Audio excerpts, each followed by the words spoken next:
In this episode, we discuss the ongoing professionalization of college sports in light of the recently announced deal between the University of Utah and private equity firm Otro Capital of New York that is reportedly worth hundreds of millions of dollars.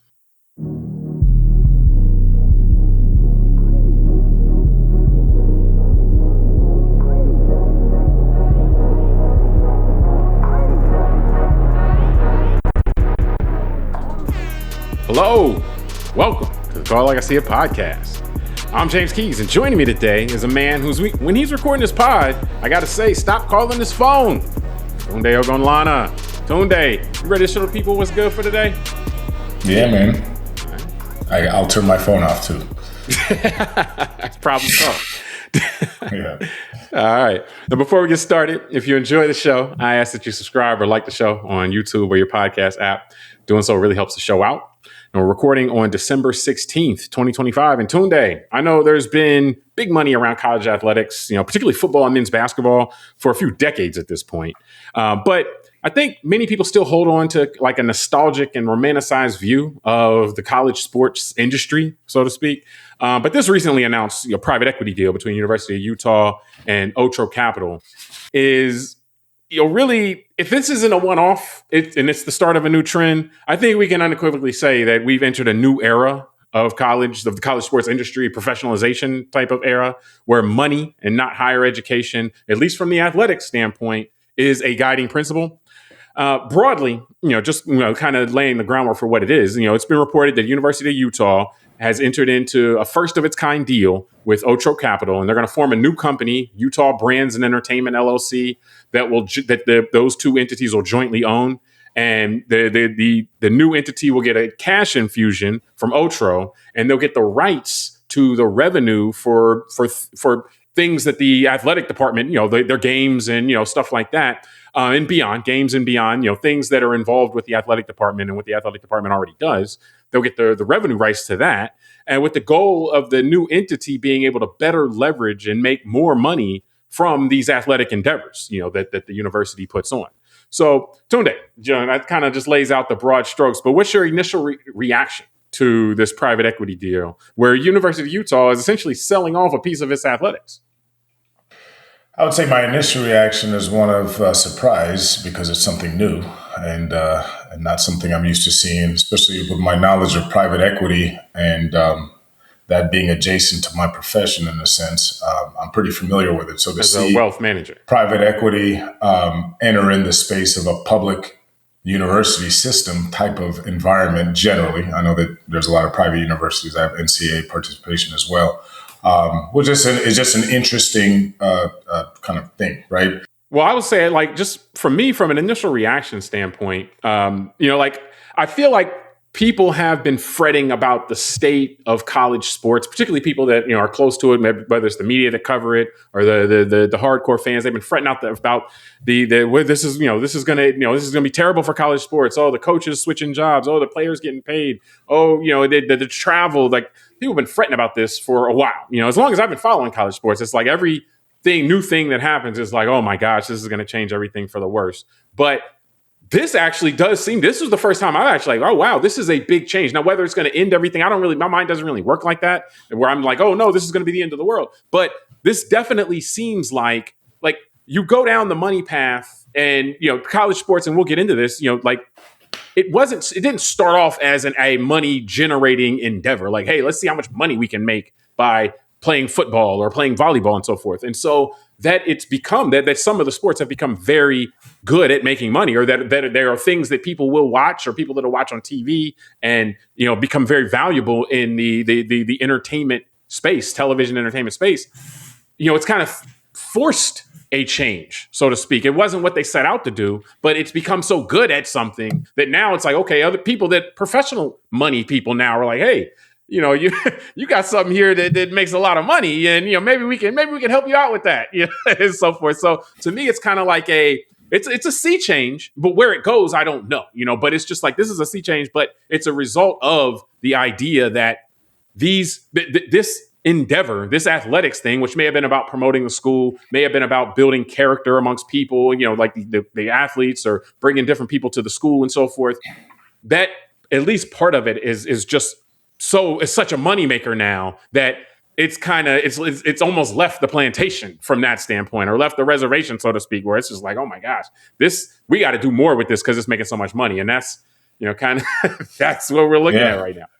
Well, I mean, I think you point out to something very interesting, which is that what was once considered an amateur athletic endeavor in order, to give kids from around the United States the opportunity to go to university and to participate in not only the collective sharing of experiences as young people in a college setting and in dorms and all that, but also the idea of kids who might come from, lower income conditions. This could be kids in the rural parts of the country, could be kids in inner cities, whatever, but their families may not be able to afford the tuition and the books and the room and board. But if they're athletic and they're good at a sport, they could get a full scholarship. And there's, at this point in the last, probably 50 years of NCAA athletics, I would assume over 1 million Americans that, otherwise wouldn't have had those experiences and the ability to maybe even move social mobility, like move up classes, in terms of their income class or wealth class they were born into, Yeah, because they were able to get an idea, education. regardless of whether it's 1 million or what the number is, like we don't have the number, but Yeah. it's a lot of people. It's an opportunity. It's providing educational opportunities for more people. Like you said, I mean, I just wanted to add that, And so, it's a lot of people. So yeah, that's my point. Is just so it's about there's this old saying that most people have heard of. You don't. The main thing is the main thing. You don't want to get off that. And I think that's kind of what we're talking about here. Is the main thing for college athletics has been that dealing with kids who come from somewhere else and they're going to play sports and go to class and earn degrees, hopefully, and all that. And if they don't earn a degree, they still have benefited from the networking that takes place in the college setting amongst young people, blah, blah, blah, right? They're learning something and getting exposed to something different than they would have in their hometown. So that's a beautiful thing. To be fair, it's also about promoting the university. Like you have these things that more people would, whether they're playing sports or not, they may want to go to the university and say, "Oh, this looks like a great experience. Let me see this." And we've seen universities increase their profile, whether it be Notre Dame, whether it be Alabama, Notre Dame kind of in 1900s, Alabama, and more recently, where it's increased its profile nationally, and the competition to get in is higher now because of the success they've had. Well, they're good examples. I'll give the basketball ones because that's the sport I follow more. But remember when Pepperdine made it to, I think, the Sweet 16 or the Final Four? Is in the last decade or so. And that's a school that's normally not seen as going to that level. I remember that their admissions were up I think 200% after that. They made it that far into the NCAA. And you're right. It was the notoriety of the name. People start talking about Pepperdine's on the coast in California, nice place to be, and kids got interested in it. Yeah. And they would have otherwise probably never heard of that school. So that's all the stuff to me that is the glue that can be part of a society. And I think what we're witnessing here, and what I'll get into, and this is what I'd like your opinion on, is kind of the culture of money and growth in the United States. And we're about to watch that devour something else, right? Like it's devoured other things in our society. And the reason I say it this way is, if you look at, I'm going to cite some stats here from fiscal year 2024 of Utah athletics. As you mentioned, that was the first school to really take this equity partnership. The athletics program took in $109.8 million while spending $126.8 million for a $17 million or 14.4% loss. And it says here, football made $26.8 million, men's basketball made $2.6, while the other 17 sports lost $21.2 million. So that's why I wanted your opinion. And you're talking my concern is that the growth model, my concern is just that the growth model will end up focusing, let's say, on just those two sports, and those other 17 sports that thousands of kids, around the country, even in that school, benefit from, may end up going away. And that'll be another kind of loss to society of something that doesn't equal growth, but actually may have helped a lot of American kids grow up and blossom to be productive adults. Yeah, because that's going back to your original point, what is the main thing we're doing here? Is this an educational institution that's providing a well-rounded academic and athletic experience to its students? Or is it a money making thing? And I think that's the rub that a lot of people are kind of uncomfortable with about this, is because the private equity business is very clear about what their main thing is. And that typically does not align with what a university, their main thing is. And so there is a misalignment that we potentially are seeing here. And I think pointing out that, generally speaking, this is seen in a lot of areas where the college football program will be profitable. It'll make money. It'll earn more money than it spends, even though it spends a lot of money. The college football program spend a lot of money. They pay the coaches a lot. Now they've been paying the players, some.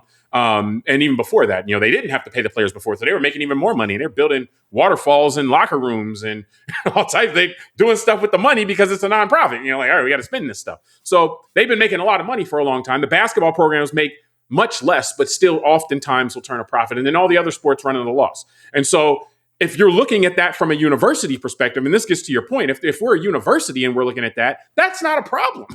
That's not a problem at all. That's like, okay, yeah, that's happenstance. It's like, oh, it happens to be that this sport, we can throw it on TV and sign a $100 million TV contract. And this other sport, we can't do that. We can't put it on TV and make a bunch of money with it, because a lot of the excess money that's being made with football and basketball comes from the fact that there's TV money involved in it, whereas there's not for volleyball. There's not a ton of TV money for volleyball or for other sports. So, but from the mindset of a person at a university, it's like, okay, so yeah, let's figure out what we can do. Now the system has been sorting itself out a little bit as far as the players should get some of this money, or the fact that they're generating all this value. Should you be completely shutting them out from that excess value? Again, that goes beyond just selling tickets and all this other stuff. This excess value that the university is generating, that part has been sorting itself out. We've had conversations about that. Society has had a lot of conversations about that. The law has come in and said, hey, you can't just cap their wages at zero or cap their wages at a scholarship. That's illegal under American law. So we've seen the NIL and the paying college players thing work out. But what you just raised, those numbers, high profit in college football, marginal profit in college basketball, everything else is losing tens of millions of dollars. Private equity has a plan to, generally speaking, the way they operate would be like, okay, well, let's put more into the things that are making money and see if we can make more money. And then let's take things away from or cut the things that aren't. And that's how we'll make this a more profitable endeavor. Well, that's not consistent with the university kind of main thing, though. So what gives in this? And it's not even necessarily what gives now. It's what gives in a year, in 5 years, in 10 years. And so is the university selling out its academic purpose because the money has gotten to the point where they're trying to do more? They've stumbled upon this gold mine and they're like, hey, yeah, let's get more gold out of the gold mine. It's like, well, what about everything else that we do? Like, we'll worry about that later. So to me, that's really the concern here, is that the misalignment in kind of the purpose of the university. And yes, it happened to be that one of these things that you did turns out to be very profitable, or one is very profitable, one's marginally profitable. But I don't know that you should change your whole approach, or you should even make what maybe appear to be minor, but they are substantive changes to your approach because of that. Maybe you need to figure out a way to make all this system work more equitably. And I'll kick it back to you because I want to get into what the private equity is doing here also, because I want to look at it from their perspective too. But just there was one thing that we had kind of kicked back and forth on text, and that was like, because it's been said by a lot of smart people. I know Dan Wetzel over at ESPN now has been saying this, like, college sports in general doesn't have a revenue problem. They make the athletic departments make a lot of money. A lot of that's on the back of football and basketball. But what they do is they have a spending problem. They spend like drunken sailors. And part of that you mentioned already, like, that's because it's not their money, like, so to speak. These athletic ADs or whatever, or university presidents, they are caretakers more than they're out there entrepreneurs. But so they make a lot of money, but they spend a lot of money. And that may be why the universities are looking around saying, hey, we could use some more money. It's not because they're not making money. It's because they keep wanting to spend more and more and more. What was your thought on that framing? And I know I'm kind of throwing this at you, but this kind of came up this morning, like the framing of that college sports don't have a revenue problem. They have a spending problem. And tied to that, now they're starting to talk to private equity, or starting to bring in private equity when they don't even have a revenue problem. Like, it doesn't. Yeah. I don't know if more money solves the issue if you have a spending problem, not a revenue problem. Yeah, that's a good point. Because more money solve the problem if you don't have a revenue problem. Yeah, that's So, but I think that it's several fold, and I think there's just this is where several things can be true at once. I don't think there's just one answer or catalyst for this. I think part of the issue is something you have a tendency to mention in various of our economic conversations is that we've had now enough time for wealth to concentrate at the top. And this is now more a macro comment that I'm making okay. in our society, so that there's a lot of family offices, private equity firms. There's a lot of wealth held in private hands that is just looking for new ways to make money on itself. So you're there's getting only so much. well, you're getting now into kind of why would private equity be doing that, or why Yeah, would they well, be I'm just making a point of Oh, okay. if because I know a lot of people on Main Street don't see this, but there's a lot of pooled and concentrated money out there. And and there's a term called family office, and these people pool, the family might be worth $500 million, $1 billion or more. And they might find another family or two worth that kind of money, and they pool their assets together, and they either start their own private equity type of ventures, or they partner with a big firm like the one that's doing this, and that firm will take some of their wealth and just look for other ways to make money, because at some point these people don't want to keep buying real estate and stocks. There's just other things out there. And there's a certain part of it that could be genuine. Some of these people could be genuine sports fans and boosters. And now there's just enough money where they're saying, okay, well, let's find a different way to do this and participate. There's another group of people that might be saying, let's make money on the money that the NCAA and these schools are bringing in, because they are non-for-profit and they don't know what they're doing with how to deal with revenue and expenses and all this. So there's all kind of motivations. But I do think that the slippery slope and the concern I have is, as we mentioned, that there's two different ways of being and reasons of being. The university is there to be a university, educate students, give them opportunities to learn and experience new things. That's got nothing to do necessarily with profit or nonprofit. Private equity firms' reason for being is to make profit on money that it invests, period. And so at some point, that's my concern reading those stats about if 2 out of 19 sports make all this money and 17 of them are losing 21 million, there are industries that we've seen already that do that we subsidize as taxpayers because we think that they're for the greater good. I will say Amtrak is an example that's never made money, but is subsidized because rail travel has been important in this country. Utilities, a lot of times. Airlines, a lot of times, are subsidized by the taxpayer through issuing of municipal debt and all that. So that's all different topics that we don't have time to get into. But there's examples where we do have things going on in the United States that aren't constantly about needing to put an extra percentage growth on this year than last year.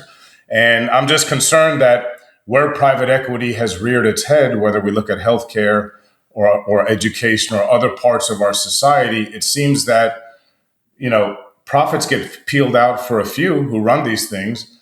And then there might be some shiny objects that look better. But a lot of times when you look at the collective of how everyone's doing after the private equity took over, most of the time, most people aren't doing better. And a lot of times, many are doing worse. So that's my concern. No. I mean, their track record is not one that would give us a lot of confidence as far as how this is going to play out. If you look at the track record of private equity broadly, again, that's not saying every single person, but just broadly, it oftentimes tend to prioritize more shorter term things. Like for a university, having a fencing team may be a long term, might be something that helps the university over a long term in terms of the students that it attracts, that it retains, and all this other thing.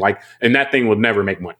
So there are other considerations. So I definitely think that I did want to ask and get into the idea of why the private equity firm would be doing this. And I think you brought up a couple of those in terms of we see all these reports of how these billion-dollar TV contracts that these college football conferences are signing and to broadcast the games. And which is interesting about what you got to keep in mind about that is that the schools would do the games regardless. And so the television money is just money on top of that. Like they get paid, maybe they put it in a different spot, but the games are happening. Division II, Division III, all those schools play football games too.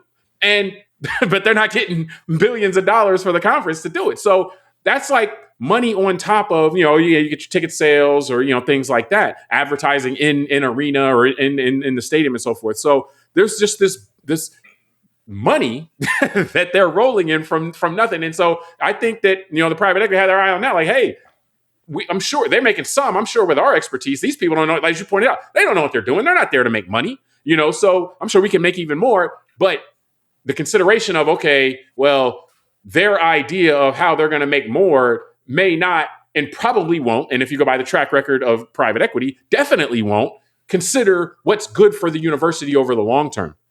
And the other piece I wanted to throw in there, which is something you actually brought up to me the other day, is something I oftentimes say, that just understanding how capitalism works, I think, is helpful. And this is just at a very basic level, but just money goes up through the system. Money rises through the system in a capitalist system. That's the point of investing capital, is to get a return. So the more money you have, conceivably, and particularly when it's unregulated, when there aren't other mechanisms, the more money you have, the more money you can suck up with that money. And so you can suck all this money up to the top and the money will stay there. There's no effective mechanism in just the operation of capitalism, of just straight capitalism. There's no effective mechanism for that money to come back down. So it goes up to the top and then it just sticks there. So the problem that you have now, that's where you get into conversations of taxation and other ways because it may be in a government's interest to keep money flowing through the system, not just have it flow through once and then just stay somewhere. But setting that part aside, as you pointed out, if more and more money, we've heard about wealth concentration becoming a bigger and bigger issue. As wealth gets more and more concentrated, it's not getting concentrated at the bottom, by the way. As more and more wealth gets concentrated, then people need to look for more creative and more new ways to use their money to suck up more money. And so I think what we're seeing here right there is also a reflection of the fact that they're not enough to use the word desperately, but they're mad. They're on a mad dash to figure out more places where they can put their money to suck up more money. And so now it's into college athletics, which, again, you go back 10, 15 years, I'd be like, hold up, that's a not-for-profit institution. Yeah, but they're this not-for-profit institution that tripped and fell and landed in a gold mine. So it's like, well, hey, let's go after those guys. So any additional thoughts beyond what you already threw out? I'm trying to figure out how to square the idea of billionaires and private equity firms being desperate. That'd be that's why I said it's not necessarily that, but that's why I think I changed it to the mad dash. Mad dash trying to figure out. Around. No, I think. Look, this is where, to me, it's just an interesting. This is all just an interesting kind of continued. Evolution of, I think, this combination of our system, our culture of growth, and technology. Because you make a good point. The TV deals, all these things that have happened, I'd say, in the last maybe 2 to 3 generations. Because as we're doing this, it's an interesting. Take it to the 1980s, by the way. That's when the television deals really started to pick up. Because why? Because satellite technology, right? Like with cable and the proliferation of being able to cable satellites, and then there were some lawsuits that opened up the playing ground a little bit more. Yeah. So and as I'm saying, like in the 50s and 60s, when you had 3 broadcast networks and they want to show NFL, you just didn't have enough room to put on because you had to add Johnny Carson at night and other things. So once the technology of allowing all of us with our eyeballs to see sports at college level through television, then the internet, and I would say, the collective merging of those of us who went to schools, how we feel about them, right? Like you said about schools like Alabama or Notre Dame, that now I have a connection. I went to the school, I'm connected to the football team, so I'm going to keep watching it for the rest of my life. In a certain way that I might even be more passionate than the professional teams in the city I live in. So those are all things that let me add something to that. Yeah, because there's something very important with that also, which is a reflection of our modern time and the technology, particularly how diffuse attention is now. That sports, particularly live sports, are pretty much at this point the only thing that draw large television audiences. And the NFL is king. They draw routinely 20-something million. They can hit 20 million in terms of viewers. Second is not another professional sport. Well, at least it's not an official professional sport. The second biggest television draw is college football. It's after pro football. Yeah. So again, it is the academic, the professor walking along in the park, stumbling into the pot of gold. Because they now have the what would be the second most valuable television property in terms of delivering eyeballs. You know, you get a million or two, you know, for some of the biggest television events. You get 20 million, 18 million for a Saturday college football game. You know, and so the television deals reflect that. And part of what we're seeing here and private equity's bet is the bet that those rights, the costs for those rights are going to keep going up. Yeah, well, think about it, though, that this all makes sense on the backdrop of the continued proliferation of the technology. And to your point there, how to make money off of the different, I would say, veins of the technological infrastructure. So, for example, not just TV. Think about gambling. We did shows on online gambling in the billions of dollars. That's another way to try to leverage the technology plus the interest where attention is to try to squeeze more money out of what you're already doing. Yeah, correct. Gambling on the phone. And think about the technology of what we're doing right now. And that the proliferation of podcasts around sports and the ability for people to listen to those remotely anywhere. So that's all I'm saying, not to get caught on the whole thing, but the idea that the technology... Well, yeah, so I was going to say, just to finish, the technology is allowing the money to see all these new opportunities. Well, and they're creating new opportunities as well. Like the gambling is something that wasn't really an opportunity 20 years ago for sure because of legal reasons, but then you have the technology opens it up. The other thing, you know, like I'll say, and I want to get to some ideas on how else this could be done, you know, because again, we talked about revenue problem, not necessarily, but not a revenue problem, but a spending problem that the colleges have. But with that, I want to ask you, you know, do you think there are other ways that or you know, what do you think as far as like, is this the only way? Like they feel like they have a spending problem, not a revenue problem, as you know, as like I said, Dan Wetzel says, which I think is a really insightful thing. And to solve their spending problem that's not a revenue problem, they're going to get more money. So setting aside that doesn't make kind of logical sense. Because if you don't have solving a spending problem, just to kind of say it out loud, solving a spending problem requires discipline. You don't solve a spending problem by getting more money, because if you have a spending problem, the more money you have, the more you'll just spend. But what are your thoughts on whether there's other ideas? Because remember, educational institutions oftentimes rely on donations, on boosters, stuff like that. And so they have other ways of making, it's not just tuition or even not just television contracts that they get money from. So your thoughts on that? Yeah, so I think with creativity, anything can be done. I mean, this is all, you know, we go back to Sapiens. This is imagined order stuff, not real order. So anything can be created. And I had to go to ChatGPT, by the way, because I had to make sure that I remembered some things properly, which I'm not going to get into it because it was confusing. But it was about, I remember when I was young, so this is around 20 years ago, and I was in the industry I'm in, wealth management and all that. There used to be the ability for guys like me to sell tax credits to clients who would do investments into oil and gas partnerships, like speculation in that sector. And so hypothetically, and this is where I'm going to botch it, I was trying to get all the info, but I didn't want to do a finance course again in 5 minutes. No, but just, it was something like, let's say if you put in $1, you know, you might be able to take $2 off your income. And that was the reward. You know, the IRS is trying to incentivize behavior, right? So in order for the federal government to not spend so much of its own capital on exploration of energy in the United States, it's trying to incentivize individual investors to do it. So hypothetically, the idea would be I put $1 million into one of these oil and gas investments. It can do nothing. It can be a dry hole that doesn't return anything. But because of that, the IRS may allow me to use 2-to-1 against future income. So I may be able to deduct up to $2 million of my income or you know, against future taxation down the road. So for someone who's in that wealth class, they might find advantage in doing that.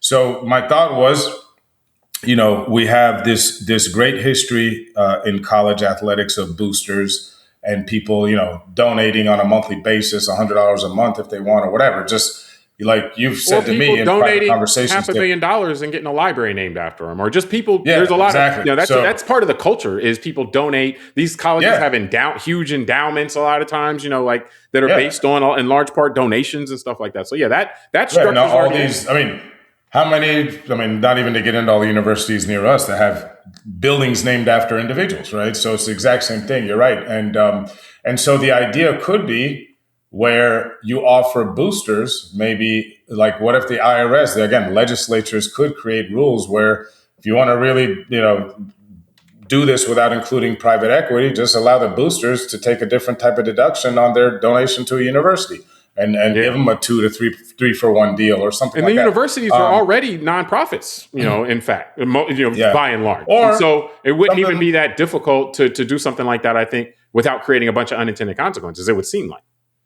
Yeah, or even give the private equity firm some benefit. Like instead of saying, offering universities a line of credit, which literally means a line of credit means you're going to put them into more debt.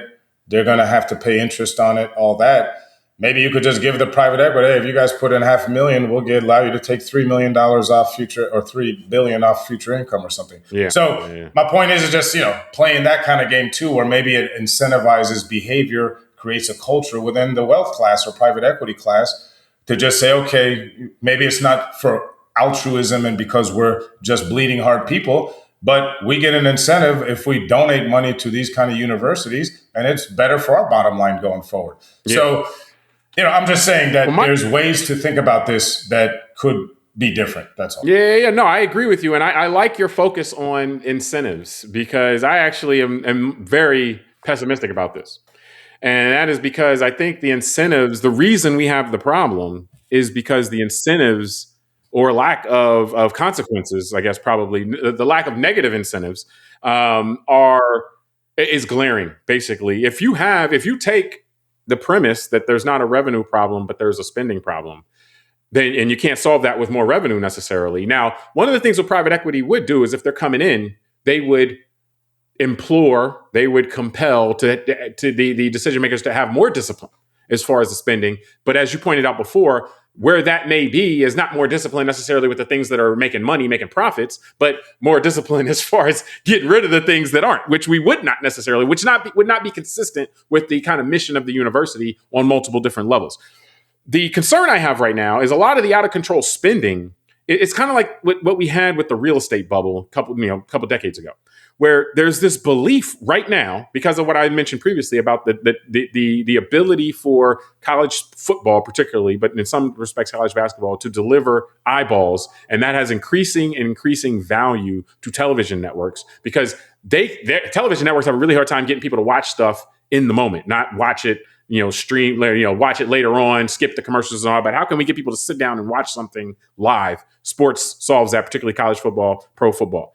So there's this belief that everybody's operating on that the money's just going to keep going up forever, which is kind of like the belief during the real estate bubble that people had that the values were going to keep going up forever. And so unless you introduce a consequence, meaning that bubble bursts, that will bring people's spending discipline, up. That'll raise that. The people that don't will get run out.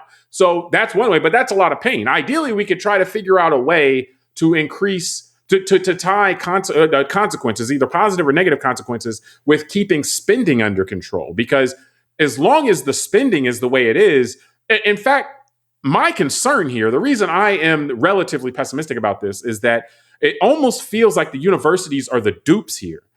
Private equity has identified someone who makes a lot of money, but has a spending problem, like a credit card company maybe. And they're like, like your credit card companies show up at universities, right? Like, hey, we'll give you a bunch of money, you college kid with very little discipline. Here, have this card. Go spend all this money, and then you'll owe us all this money. And then you're like, whatever, however, and we all know how that plays out.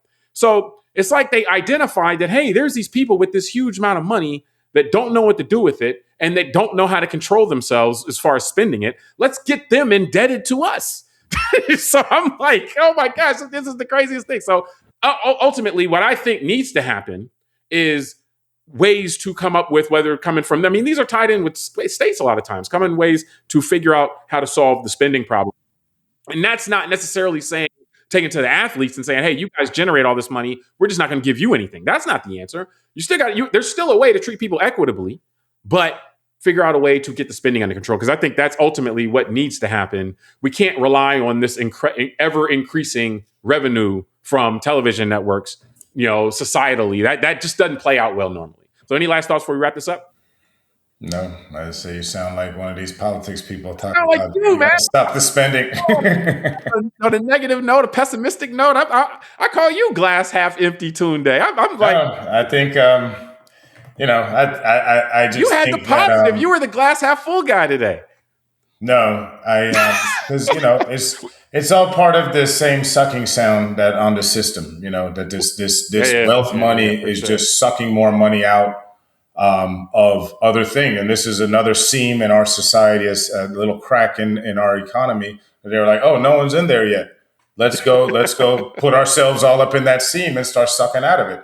And Yeah. so, and it's going to be a transfer of wealth continued from Well, this us will be from regular from the folks into public the to coffers the of private. the few, because as they create more gambling sites and charge more for beers and popcorn at the stadium, we're paying for it, right? Yeah. And we're not, because it's private equity, literally. I mean, it's one thing if it was public equity and we could buy shares of the companies that are doing this, but it's private. We don't even have access to it. So, Yeah. at least I can buy Google All right, and, so and, and now Microsoft and yeah. I was gonna say now So, we're back in kind of we're in balance now. That's the glass Yeah, half Tunde no. I was looking for, or glass half empty Tunde. good. So You I think got we can me. wrap. So we're good. Yeah. Yeah, exactly. Yeah. I'm back. The force is back in balance. There we Yeah.